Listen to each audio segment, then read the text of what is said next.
Fala galera, Pantera Snake trazendo mais um vídeo. Bom, hoje a gente vai falar do mito Sérgio Oliva, um dos maiores fisiculturistas da década de 60, de 70 e também de 80.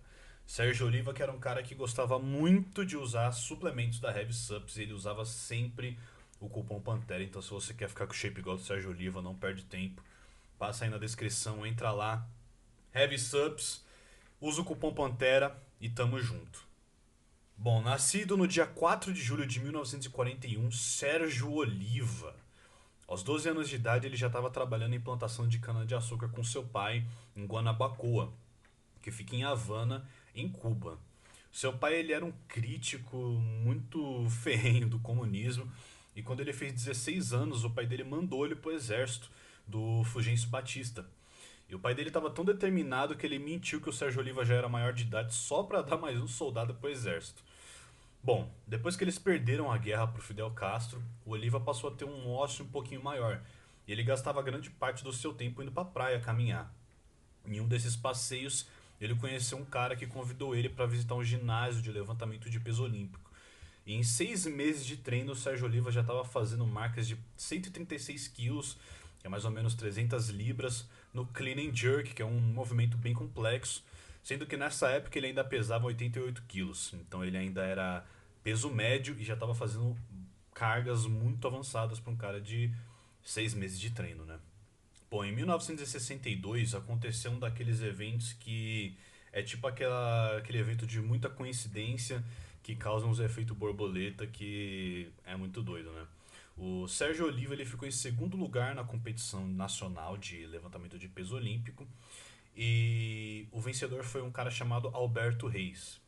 Bom, esse cara ele deveria ir representar Cuba na Central America and Caribbean Games daquele ano como vencedor, mas ele se lesionou.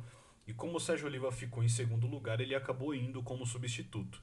E foi nessa viagem que, no meio da competição, o Oliva aproveitou a distração dos guardas e fugiu para uma embaixada americana para pedir asilo político.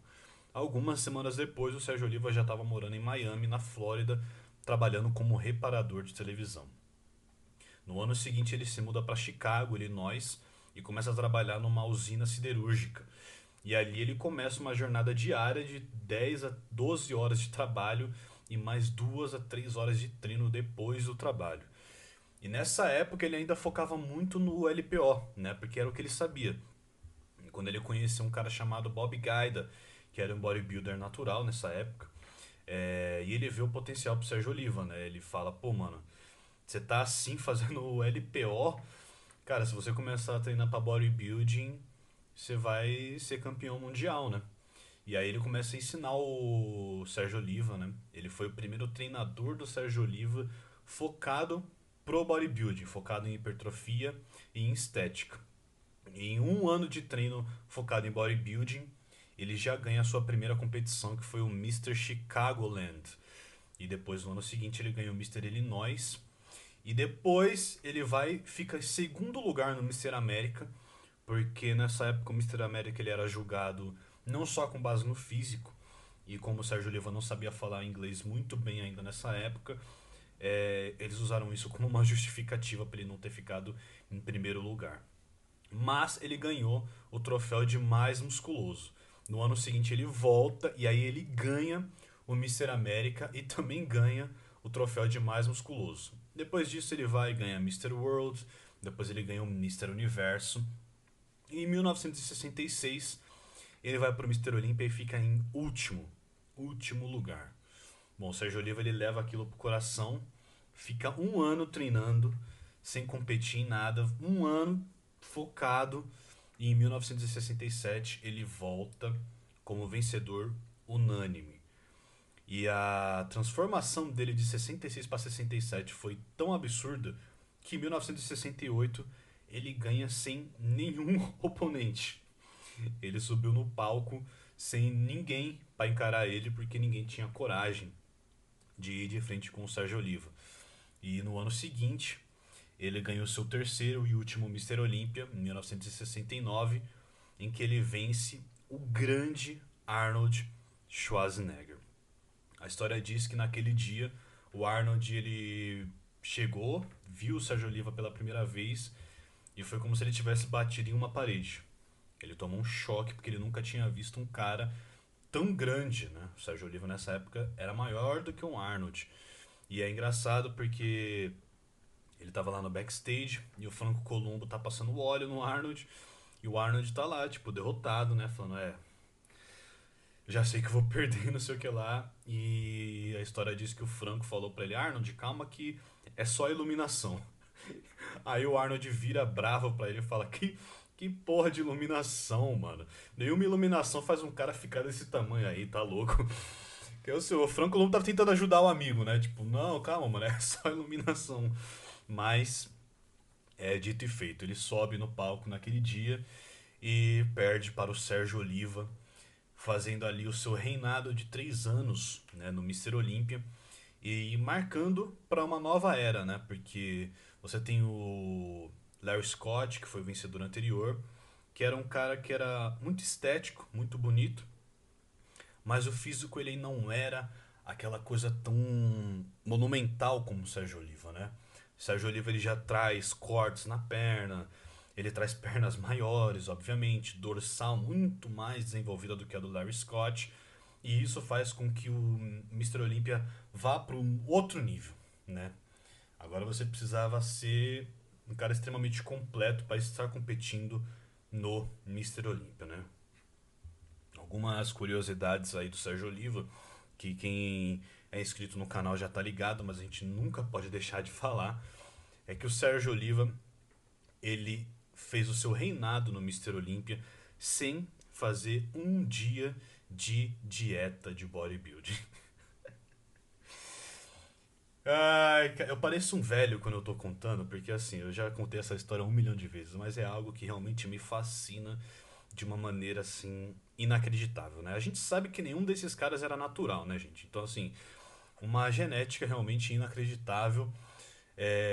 Se você não tiver a genética deles, pode usar o que for, que você não vai ficar igual ele. Mas o fato de que essa galera, em especial o Sérgio Oliva, não fazia nenhum tipo de dieta é simplesmente inacreditável, né? A lenda diz que como ele estava em Cuba, um lugar onde a alimentação era muito mais limpa, né, vamos dizer assim, era só grãos e proteína, mais ou menos desse jeito. O Sérgio Oliva, quando ele chegou nos Estados Unidos, ele se deparou com um mundo de alimentos muito mais palatáveis e calóricos, etc. Ele ficou maravilhado.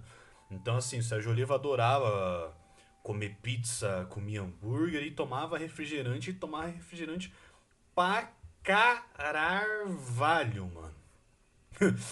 Tanto que isso até é uma curiosidade que é dita pelo Fred do canal Treino Pesado, né? Que a única mudança do Sérgio Oliva do pro pré-contest, né, para uma competição, é que ele simplesmente parava de tomar refrigerante.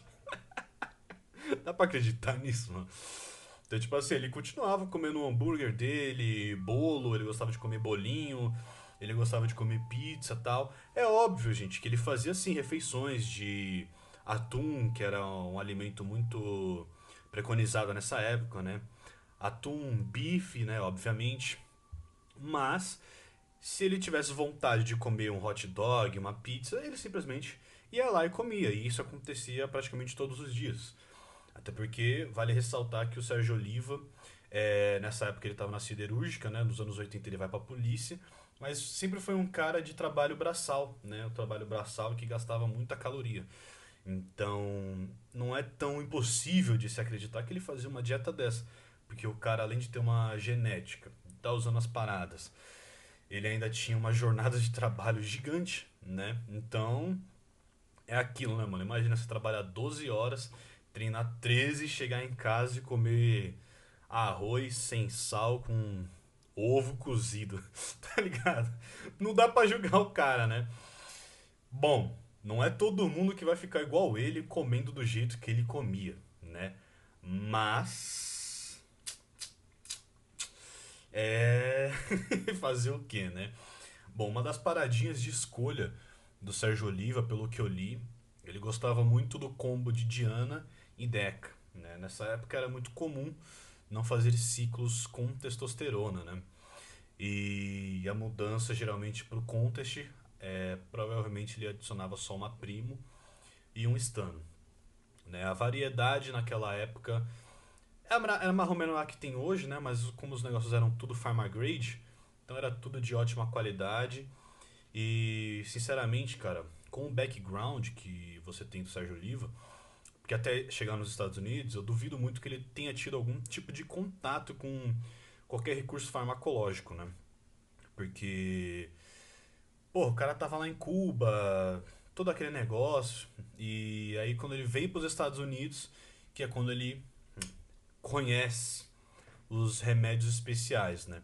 Então, assim, ele teve um histórico muito grande de trabalhar braçal aos 12 anos, depois fazer levantamento de peso olímpico lá com os 18. Para ir para os Estados Unidos, o cara devia ter receptor, assim, para dar e vender. Então, quando os remédios especiais entraram ali na corrente sanguínea do cara, o cara explodiu. E não foi à toa, né? Porque é uma mutação, mano. É uma mutação genética inacreditável, né? Mas uma das coisas que eu vi que também é bem interessante lembrando que isso daqui não é nenhum tipo de recomendação. Se não ficou óbvio, você não vai ficar igual o Sérgio Oliva se você não tiver a genética dele, tá? Mas algo que também me explicou um pouco do condicionamento que ele conseguia trazer algumas vezes, é que ele usava T3 e T4, que nessa época já estava um pouco difundido, né? Então também explica como que ele conseguia trazer uma boa definição comendo tão sujo, né? Agora sim, também a gente tem que fazer aqui um meia-culpa, né? Tirando todo esse romance, essa paixão que a gente tem da Golden Era, de saber que ele nunca trouxe um condicionamento que fosse realmente páreo para hoje em dia, por exemplo, né? Mas, de qualquer forma, é extremamente impressionante, né? Uma das únicas vezes que o Sérgio Oliva fez dieta foi no seu retorno em 1984, que ele retornou para o Mr. Olímpia, que é até aquele episódio que ele apresentou o Sérgio Oliva Júnior, né, que devia ter uns 6 meses de idade e tal, que ele fez o retorno dele para a IFBB depois de ser banido. Toda essa história tem no meu canal em outros vídeos, então dá uma procurada aí porque também vale a pena. E quem fez a dieta dele foi o Frank Zane. E o Frank Zane, mano, é conhecido pela definição, né? E dieta extremamente restrita, aquela coisa toda. E o Sérgio Oliva disse que foi a pior experiência da vida dele foi ter feito dieta. Ele realmente não gostava de fazer dieta, o negócio dele era comer o que ele queria e treinar como ele queria. Estilo de treino do Sérgio Oliva, depois do LPO, ele faz bastante full body, ganha suas primeiras competições fazendo full body, depois ele vai para aquele clássico push-pull legs, né? E também teve uma época que ele treinou muito no feeling, né? Talvez a maior parte do tempo. Quando ele já aprendeu como funcionava o bodybuilding, ele simplesmente ia seguindo ali o feeling dele. E diz a lenda que ele gostava de fazer aquecimento com 10 a 20 séries de barra fixa, independente do que ele iria treinar. Vai treinar perna? 10 séries de barra fixa. Vai treinar costas? 10 séries de barra fixa. Vai treinar peito? 10 séries de barra fixa. Ele fazia a barra fixa sempre para aquecer. Esse era o aquecimento do cara, né? Também disse que ele chegava na academia com uma garrafa de 1 litro de café, o que explica como que ele aguentava ficar tanto tempo na academia. Mas, curiosidade é que ele já chegou a treinar até com o Arthur Jones, que foi o mestre do Mike Mentzer. Então ele treinou, usou as máquinas Nautilus para fazer aquele estilo de treino bem curto, de treinos de meia hora, 40 minutos. Mas não preciso nem dizer que ele não se adaptou, né? E que o Arthur Jones, na real, estava pagando ele para vender mais o estilo de treino dele, né? Era basicamente isso. O Sérgio Oliva era tipo um atleta patrocinado pelo Arthur Jones para vender o estilo de treino dele. Mas o Sérgio Oliva não se adaptou. E aí a gente também já tá falando do meio dos anos 80, que é quando o Sérgio Oliva se aposenta definitivamente dos mundos da competição e aí passa a treinar por puro gosto, até que ele para de treinar e falece depois aí de 2012 de doença nos rins. Pois é, galera. Se você quiser ver a história aí de quando ele levou um tiro da esposa, de quando ele foi expulso da IFBB, tem tudo no meu canal. Lembrando que o Sérgio Oliva era um cara assim que gostava muito de usar o cupom Pantera na Heavy Subs. Então passa lá, que se você quiser ter um shape igual o dele, Heavy Subs, cupom Pantera, tamo junto.